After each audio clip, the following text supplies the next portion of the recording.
Ladies and gentlemen, there comes a moment, quiet and almost imperceptible, when the soul begins to stir.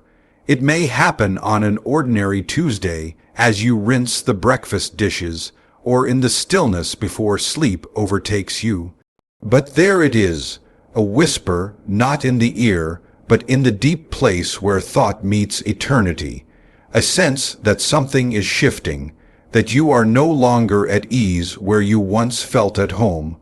We often imagine divine guidance as trumpets or thunderclaps, as if God must shout to be heard. But the Almighty rarely disturbs us with noise. He prefers to unsettle us with silence. The first sign He is calling you to a new path may be a discomfort with the old one. Not revulsion, not hatred, simply the fading of color, the slow erosion of joy. You see, God does not yank us from one place to another. He woos, He draws. Like a sunrise, His call brightens slowly until you can no longer pretend it is night. A growing restlessness is often the signal, a holy dissatisfaction with what once thrilled you. This is no curse, it is mercy. It is the loving disruption of a soul meant for greater things. Another sign, your heart begins to ache for something you cannot yet name, a hunger that no worldly feast can satisfy. You see others chasing things, titles, comfort, applause, and a quiet voice asks, is this really all? That voice is not cynicism. It is the beginning of wisdom. It is the voice of the shepherd calling his sheep to higher ground. And sometimes, though not always, life begins to close doors, the work dries up, the relationships shift, opportunities vanish, it feels like loss. But what if it is love? What if, like a good gardener, God is pruning you not to punish, but to prepare? To clear the clutter so the new seed can grow, we must not confuse pain with abandonment. Often, it is the clearest mark of His presence. But perhaps the most telling sign is this, a persistent, unshakable pull towards something that makes no sense to the world, but burns with unmistakable peace in your spirit. You catch glimpses of it, in dreams, in scriptures, in conversations that feel oddly timed. You begin to see the same message in 100 small ways, as though heaven were repeating itself until you finally hear. This is not coincidence. It is coordination, and yet the call is rarely specific at first. God says, go, long before He says, here is where. He asks for movement before He offers maps. Why? Because the journey is not only about destination. It is about transformation. He is not simply changing your direction. He is changing you. Do not wait for certainty. That will never come. But wait for clarity. And when it arrives, even as a whisper, move. Obedience rarely feels safe, but it is always sacred. So if you feel the stirrings of restlessness, if you are aching for something more, if you find your dreams beginning to change shape, then take heart. You are not losing your way. You are being shown a new one. The path may be narrow and dimly lit, but it leads to life. Life in all its fullness. God does not merely send us, He goes with us, and that is the greatest sign of all. Holy restlessness is often the first sign of divine redirection. Holy restlessness is often the first sign of divine redirection. It rarely arrives with fanfare or grand gestures. More often, it creeps in quietly, unsettling your peace not with fear, but with a strange kind of dissatisfaction. You wake up one morning and notice that the things which once thrilled you, your routines, your work, even your ambitions, no longer fit quite right. Like a favorite garment that's shrunk in the wash, they still resemble what they once were, but they don't feel the same. You begin to feel oddly out of place in a life that once felt like home. This restlessness is not the same as boredom. It runs deeper, taps into something foundational. Boredom can be cured with novelty, a new hobby, a new distraction. But this restlessness doesn't respond to entertainment or escape. You can distract yourself temporarily, but the feeling returns as soon as the noise fades. There's a quiet ache, a subtle pull towards something undefined, something beyond what your current life can hold. People often mistake this feeling for a personal flaw. They think they are ungrateful or undisciplined, unable to settle or appreciate what they have. But that's not always true. Sometimes restlessness is a signal that you've grown beyond your surroundings. Like a plant that has outgrown its pot, your soul begins to press against the edges of your current existence, aching for a larger space in which to grow. The soil you were planted in was good, essential even, but now it is too small to sustain the next phase of your becoming. This kind of discontent is sacred. It is not rebellion. It is invitation.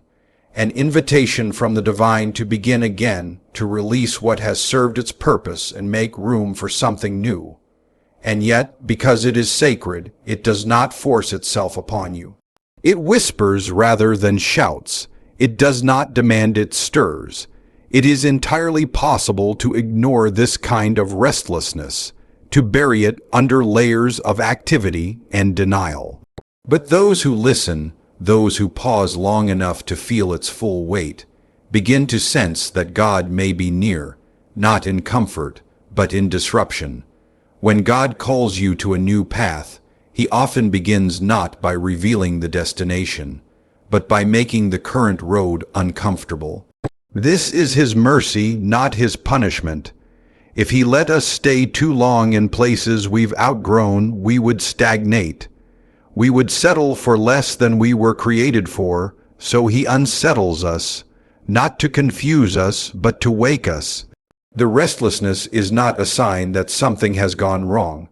It's a sign that something new is beginning. There's a peculiar tension in this phase. Part of you wants to cling to what you know. The known, however limiting, always feels safer than the unknown. And yet, another part of you is pulled forward, inexplicably drawn to a possibility you can't name.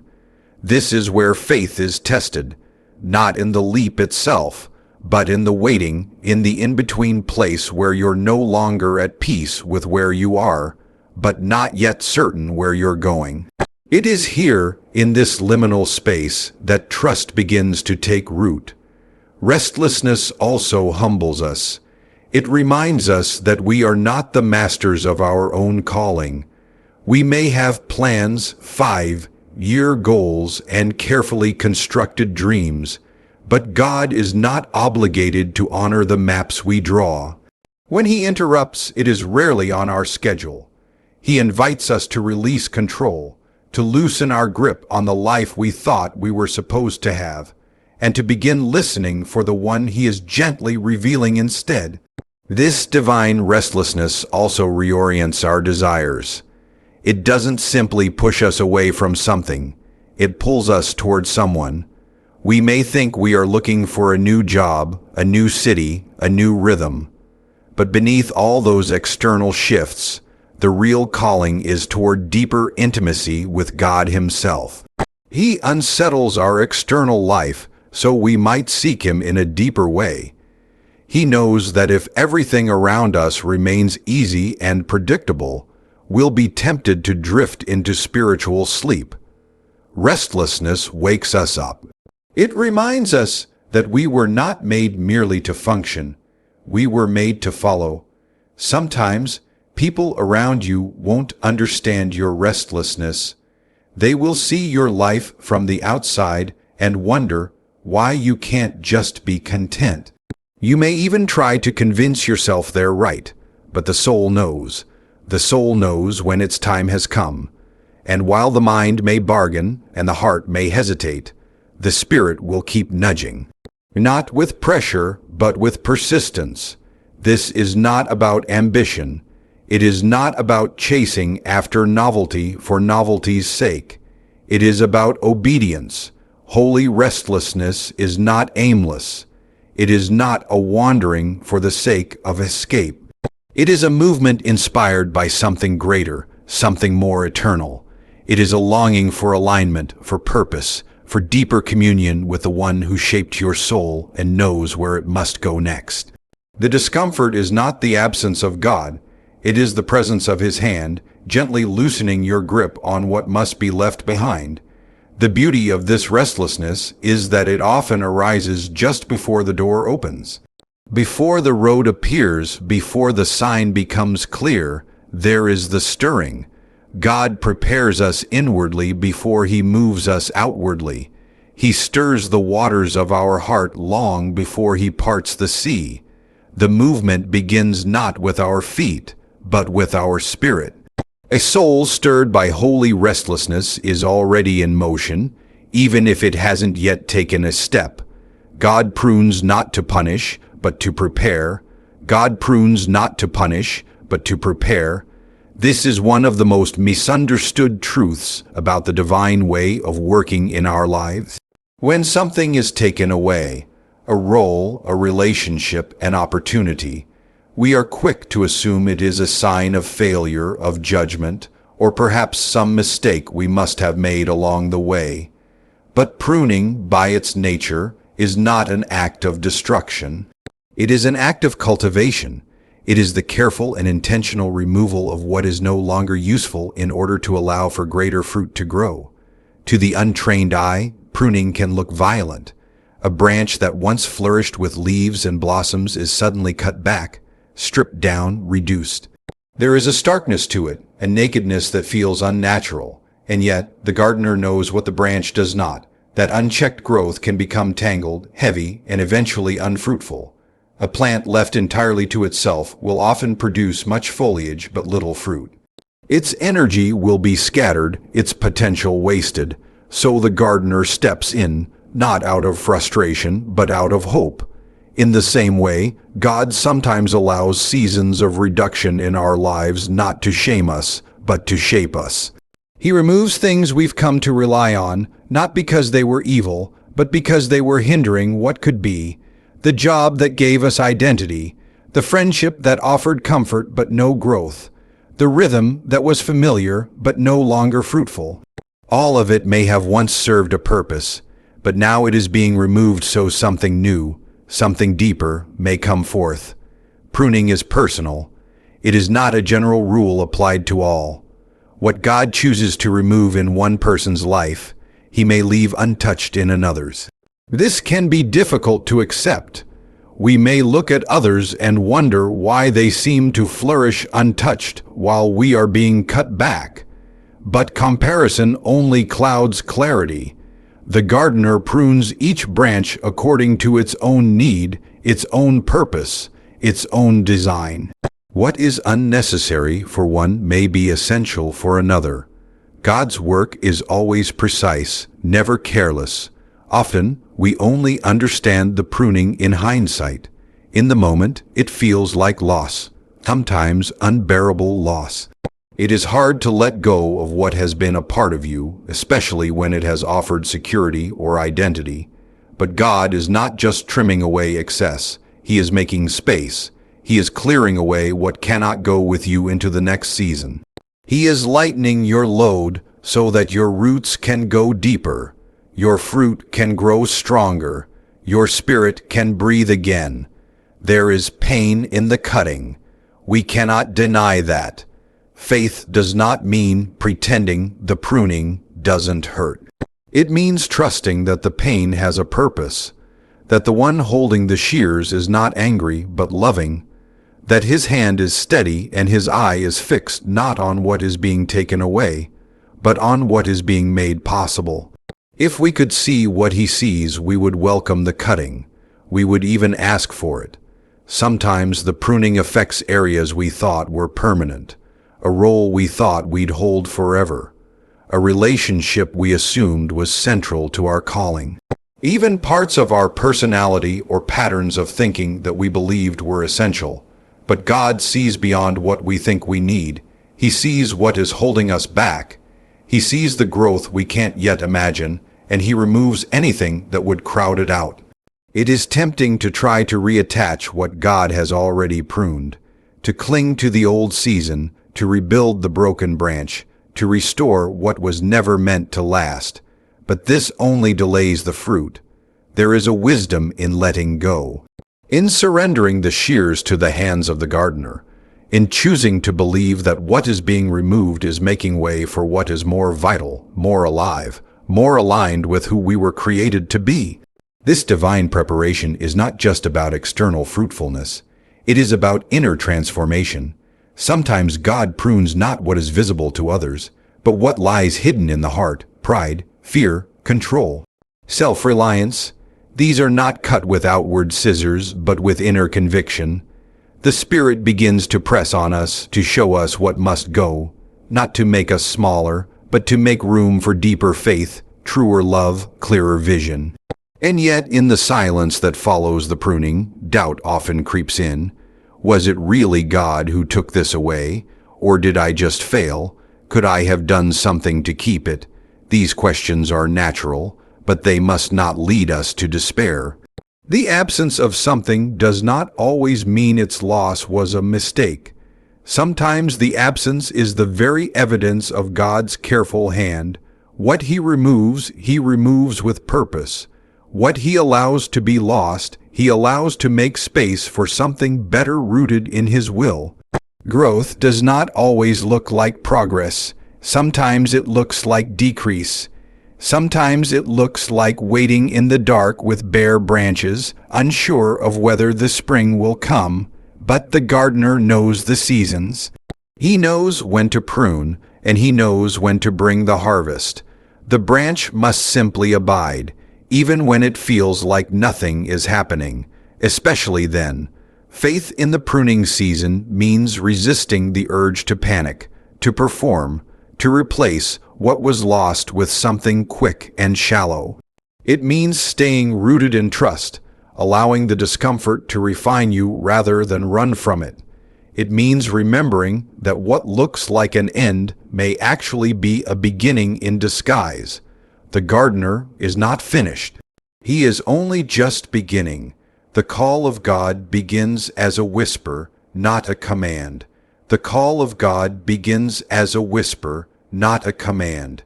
It does not thunder down from the heavens, demanding immediate obedience with unmistakable force. Rather, it arrives quietly, like a breath on the edge of thought, or the gentle movement of wind through the soul's hidden places. The whisper is not vague, but it is subtle. It does not announce itself with signs and spectacles. It lingers, waits, and invites. It speaks in the language of longing and inner knowing, almost like a melody you can't quite hear but still recognize. This whisper rarely disrupts your world all at once. Instead, it enters through the smallest cracks in your certainty. It finds its way into your routine moments, in silence, in prayer, in the unexpected stillness between words.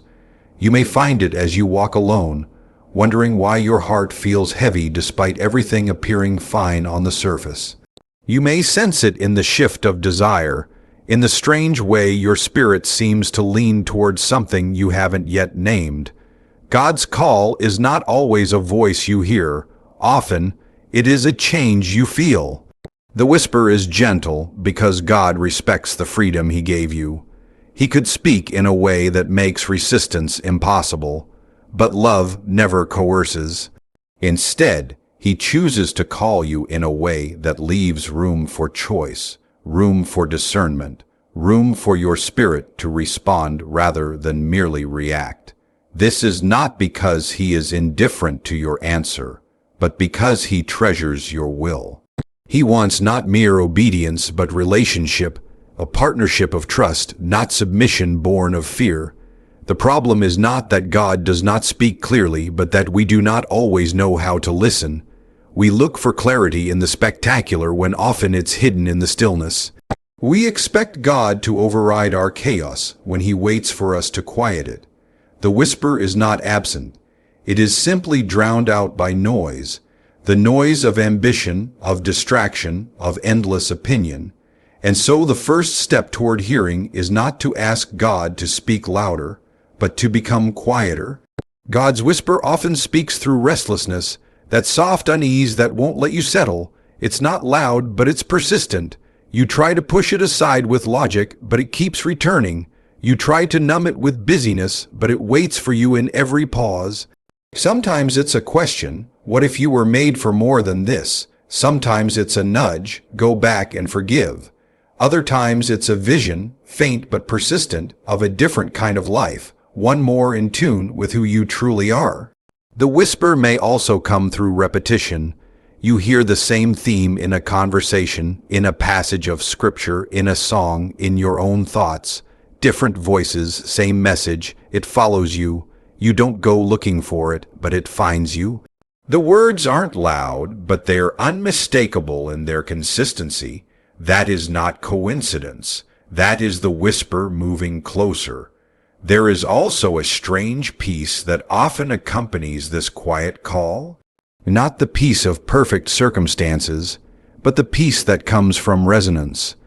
A feeling that even though the next step is unclear, the pull toward it feels right. It feels aligned. You can't explain it to others without sounding foolish, but deep within you, there's a knowing that this is not your own idea. It's being given to you, not imposed but offered. Sometimes the whisper sounds like interruption, not a disruption of your plans with calamity, but a quiet redirection of your attention. You feel drawn to pause, to reconsider, to wonder. You begin to see your life differently. What once seemed fulfilling begins to lose its shine. What once seemed impossible now seems worth pursuing. These are not accidents of thought. They are sacred moments. God rarely forces your hand, but He will shift your vision. There is also a kind of intimacy in the whisper that cannot be replicated. It is deeply personal, tailored only for you. What draws your heart may not draw another's. What compels you forward may leave others unmoved. That is the beauty of the whisper. It is not a broadcast, but a call addressed by name. It meets you in the very place you are, with all your doubts and limitations, and it speaks only what you are ready to hear. Responding to the whisper does not always mean knowing what comes next.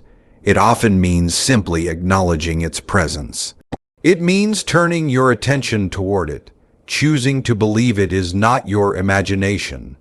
The whisper doesn't demand a full plan. It asks only for openness, a willingness to lean in, to ask questions, to sit with the mystery without forcing resolution. Those who rush past the whisper often miss the depth of its meaning.